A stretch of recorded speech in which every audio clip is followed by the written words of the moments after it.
Welcome to class. In the last class, we saw lots of photos with Abraham Lincoln in them, but what did we find out? Some of the pictures weren't real. He really didn't know some of the people in the pictures. He didn't even live when Elvis lived. So, he couldn't be singing with him on stage. That's right. They were almost tricky ones, made for us to think that he was really there. So today, we'll find out some true facts about Abraham Lincoln and look at places where we see his image, but for a different reason. Miss Cap, he was born in Illinois, right? No, he was born in Kentucky. My aunt lives there and told me that. That's right. He was born in Kentucky in a log cabin. His family lived and worked on a farm. Lincoln helped clear the land for farming when his family moved to Illinois, but he didn't want to be a farmer. My dad is a lawyer, and he says that Lincoln was a lawyer, but I thought he was president. Well, your dad is right, and so are you. He did both things. In fact, he did many things in his life and had many jobs. He left home and enlisted in the service. After that, he worked on a riverboat, ran a store, then studied law. After being a lawyer for a while, he ran for public office and became a legislator. We're remembering him now because of the good things he did when he was our president. Last year, our teacher said he worked with mans of patience across the nation, and that's why we don't have slaves anymore. You've got a good point. I'll bet he did have a lot of patience, but I think you're talking about the Emancipation Proclamation. I'll write that on the board. It sounds like you heard about this last year. Yeah, that was it. I remember the poster with his picture on it now. There were some big words, too. Let's remind ourselves about what the Emancipation Proclamation is about. The Emancipation Proclamation was an executive order. Does anyone know what that means? No. That's an order issued by the president. Abraham Lincoln was president in 1863. President Lincoln wrote this after a group of states, mostly southern states, decided they wanted to be a separate group from all the other states, and they called themselves the Confederate States of America.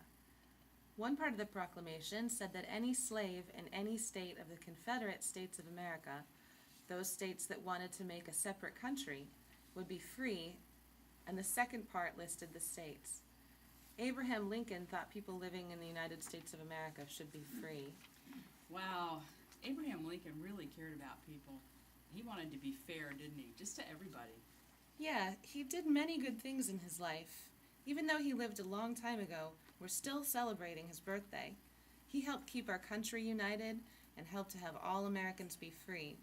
In fact, he's become an icon. Does anyone know what that means? Sounds like something for bugs.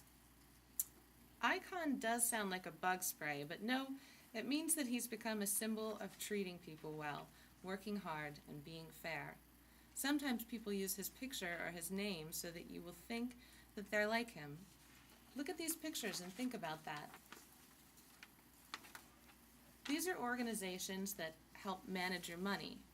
I'll bet you can recognize his picture when you see it, right? Yeah, I saw his picture in the paper today and on the news last night. I did too. I also see his image almost every day. Can you guess where? I'm thinking of the cafeteria. I don't remember there being any posters in there, Miss Caps. Here's a hint. When I pay for my lunch, I always get change. Oh, I know. He's on the penny and I think the $10 bill? Nope, it's the $5 bill. That's right. It's just like the symbols or logos that you see on clothing. If you like Nike shoes, when you see the symbol on a shirt, you might be thinking that it's a good shirt, and you'll like it just as much as you do the shoes. What happens to icons is that they become very familiar to us. Can you think of any images that are all over the place? The Mona Lisa. Leonardo da Vinci. The stars in the painting, painted by the guy who cut his ear off? Starry Night.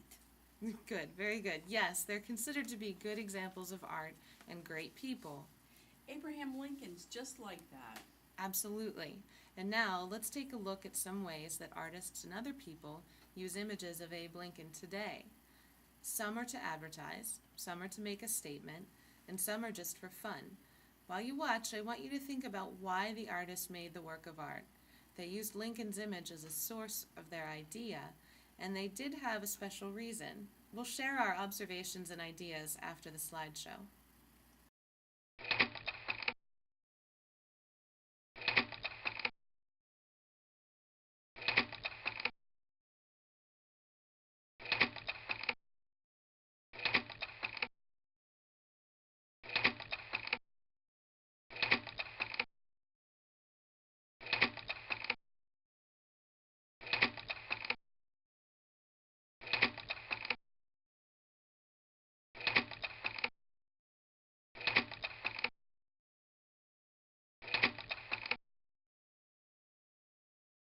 Wow, they were all so different. Yes, they were. Go ahead, Ava. You look like you're ready to start our discussion. Oh, yeah. I really like the one with the money where it was folded. We've been learning a lot about origami in math class. I think that one may have just been for fun. My brother is always doing funny things with money. Brad? I thought the one by the, I think, Chinese artist was cool. It was big and with bright colors. It really made you feel like Lincoln was still around, and he sort of is.